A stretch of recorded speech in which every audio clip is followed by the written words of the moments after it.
Hello everyone and welcome to my first ever frequently asked questions video. I have collected 8 of your most pressing questions to answer for you. Now, because this is my first ever FAQ, I've decided to split it into 2 halves of the most important bits I feel like I need to cover for you. So, firstly, we will have 4 questions that I will answer about my gender identity and that sort of general things about my body and my physicality, and then the other 4 will be about my career that we're celebrating 6 years of today. So let's jump straight in with question number 1. What are my pronouns and how do I identify myself? So my pronouns are he, him, and I identify myself as non-binary trans-masculine. So that means in the scale of female to male and everything in between and everything beyond, I'm somewhere in this in-between and beyond. However, I do not use they, them pronouns. I have tried them, but they just don't fit for me. I'm much more comfortable with he, him. And also I am trans-masculine, so I do take hormone therapy to masculinize my features, but that doesn't necessarily mean that I am man, you know? Like I said, I'm still in that in-between and beyond. But I would like people to recognise me on the street and go, oh, that's a boy.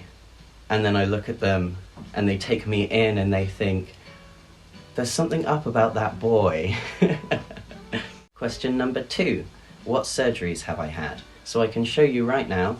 I've only had 1 surgery, and that is my chest reconstruction surgery, which was done by Miss Catherine Milroy in Wimbledon, up in London.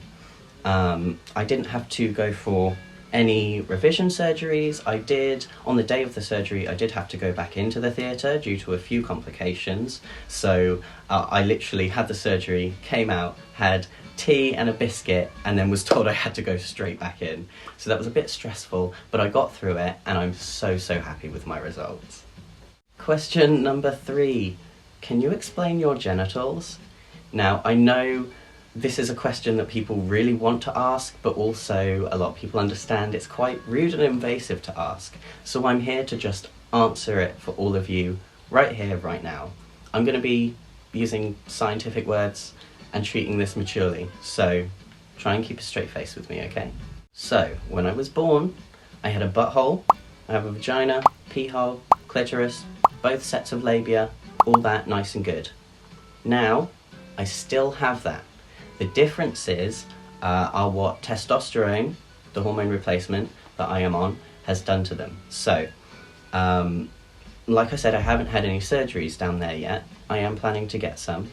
But as it works currently, the only thing that has changed is that my clitoris has really grown in size, and it literally resembles a micropenis. It is still attached to the labia, I always get them confused, labia minora, so the inner lips. So the lips still go up and connect to the clitoris here. Sort of, if you can imagine, I am the vaginal hole, and the lips go up, and I have this big boy, this big boy out here. Oh my god. So my clitoris, the hood, because I still have a hood, has now become foreskin, essentially. I can move it back and see the glands. Like, it looks like a tiny head of a penis. It's adorable. And I got my hood pierced. So in vaginal terms, or vaginal anatomy terms, that is a horizontal clitoral hood piercing that I have.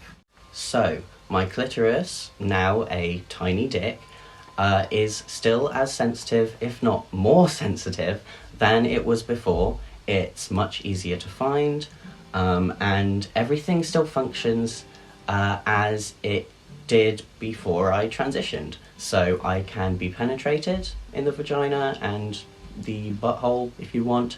I can still pee from the urethra and it goes straight down. I can pee sitting down.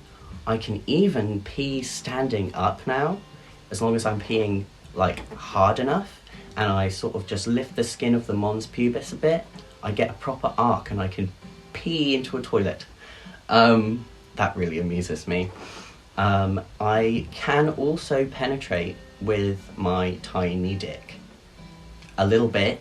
I have some toys that are specifically designed for trans men that are really small strokers, basically, and I can sort of fit my dick in it and sort of like that, I guess.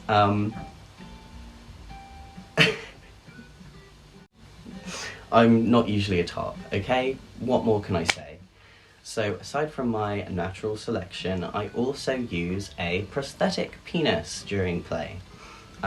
Which brings me on to my next question, actually. Question number 4, where is my dick from? So I got my penis from transthetics.com, and I'll put a picture of it here.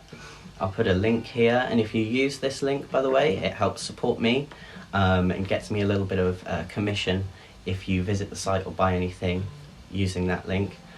So I call this a prosthetic rather than a toy because I really do see it as an extension of my being. Just like my walking stick, it is an essential aid, and it's an essential piece of my daily life and my identity.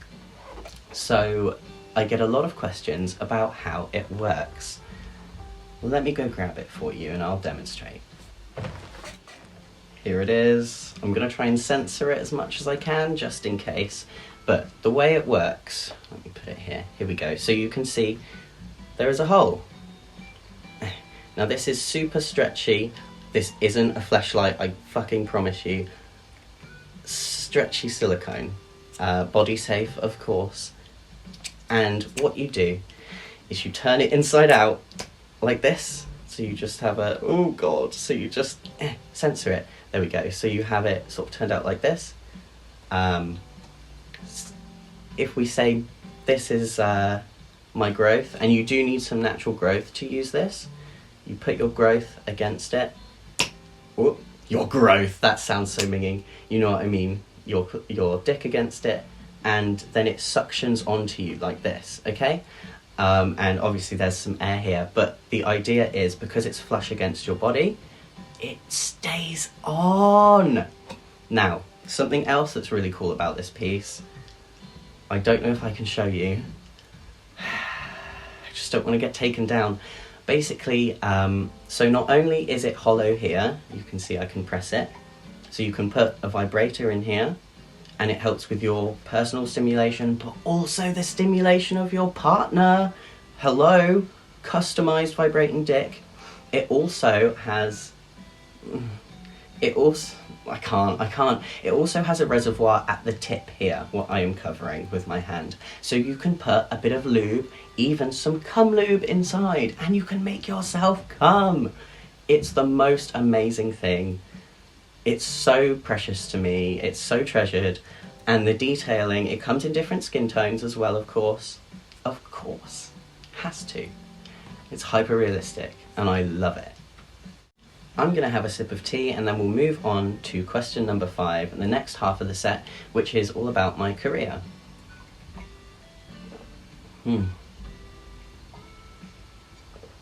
Okay, question number 1. Why did I choose this job? So in a sense, I did choose this job, but I didn't choose this job. Well, let me explain. Basically, I started when I started university. When I started university, I already knew the fact I was disabled, but I was coming to terms with the fact that I was less independent than I thought I would be. And that was very, very hard to process. Still kind of is today. Still going through it. I was also have a long history of mental illness ever since I was 8 years old. There's nothing you can do, it's just me.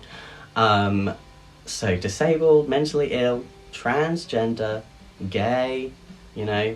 I've just started university and I was finding it extremely difficult to find a job. I had actually been discriminated against at a job interview.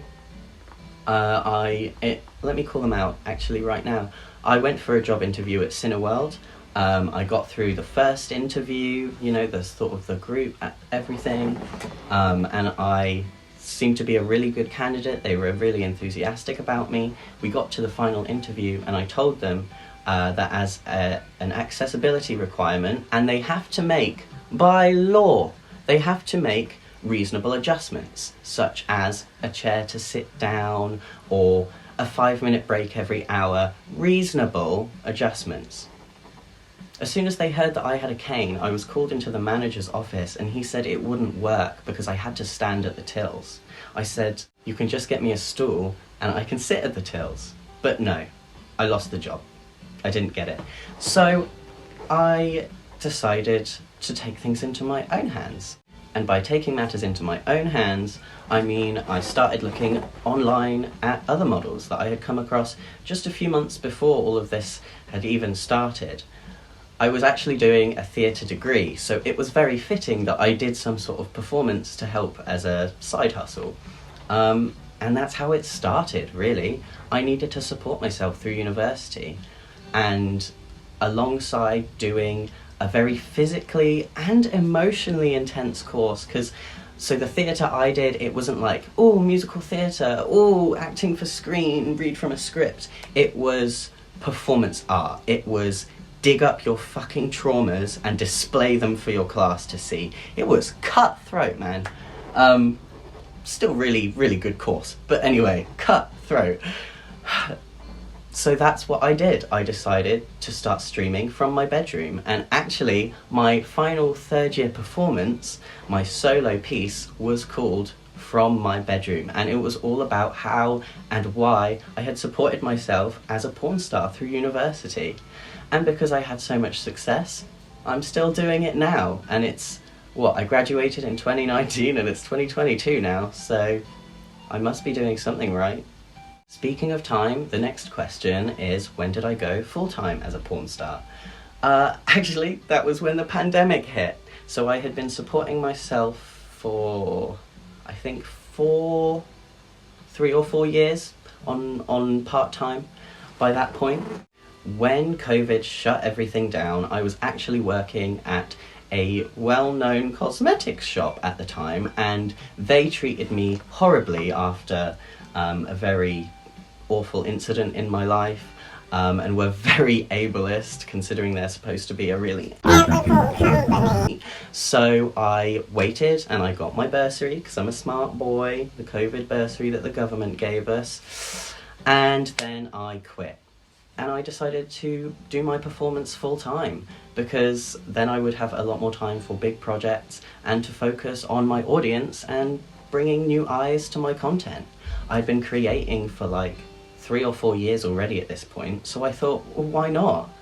You know? Question number 7, what does my schedule look like? So a very common misconception with people in my industry is that we are just lazy and we don't really do anything. So let me clear this up. Number 1, do you think it takes 0 effort to be held like this for over an hour? Try and do it right now yourself. I guarantee you it hurts. Even me, who is hypermobile. You know? So firstly, it's a very physical job. It is quite intense. It's physical at times. It is very customizable, but there are some points that, you know, you just can't avoid. There's a lot of admin, there's a lot of social media management, there's a lot of physical activity, and you have to have a pretty thick skin, because people will say a lot of shit about you, and you've just got to brush it off. So, in terms of a schedule in my day-to-day life, so I always write a to-do list, and it usually has about 5 or 6 things on it, and I write that every evening so that when I wake up I can immediately get up, get ready, put my face on, put on a cute outfit and get to work. So I have 2 fan clubs that I post on, not quite daily, because I have found way too draining and it really led to a lot of burnout. So I post multiple times a week, I would say, 4 or 5 times a week on my fan clubs. I also have a clip store. I also have a clip store, that has my full movies on it. and those take weeks and weeks of planning, and filming and editing, because, you know, I'm a one-man band, I'm a one-man show. I do all of my filming, editing, promotion, graphic design, fucking social media, all of it myself. Accounting, finances, hate that. All by myself. I also do some streaming on Twitch. I'm also trying to find some more time to stream on Fansly and do actual like cam shows again, because that's what I started out with in my bedroom all those years ago at university. I'm trying to get back on the YouTube game, which is why I've got a video right here for you. Then it's a lot of social promoting every day to like Instagram, Twitter. I tried Reddit out, but I have a lot on my plate already. TikTok is a big one. TikTok and Twitter are the two big ones in the game, I would say, right now. I also do photo sets as well, so and you know, sometimes those can be cosplay. So in terms of designing the outfits, getting, you know, sometimes I make them myself, so I'll have to gather supplies and make the cosplay. Sometimes I outsource it, so I will have to wait, usually quite a while, for it to ship in to the UK. And then I build big sets, you know, for my filming and my photography, and share all of those photos. So I actually do quite a lot, and I could use an assistant, really, a PA. So our last question for this video is going to be question 8. What would your dream scene be to film if money and location were not an issue? So I've given this some thought, and it would have to be a cosplay scene, because I just love dressing up, you know, and with my history of theatre, like I just revealed, I have never felt more me by being someone else, you know. I love the costumes and just everything about it. I don't know. I just love embodying others, you know?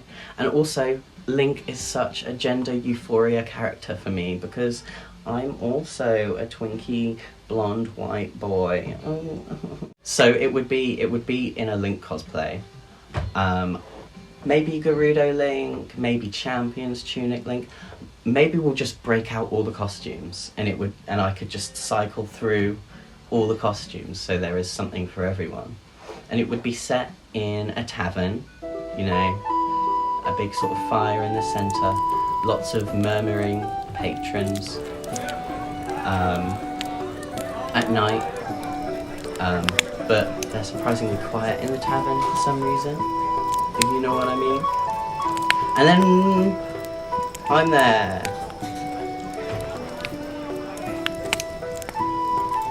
I don't want to say anymore because I don't want to get too explicit on YouTube.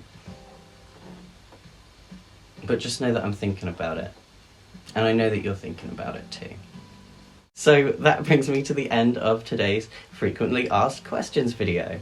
If there are more things that you want to learn about me, please don't hesitate to put them in the comments below, and I'll hopefully get round to answering another one of these when I have collected enough. I'll see you very soon. Bye!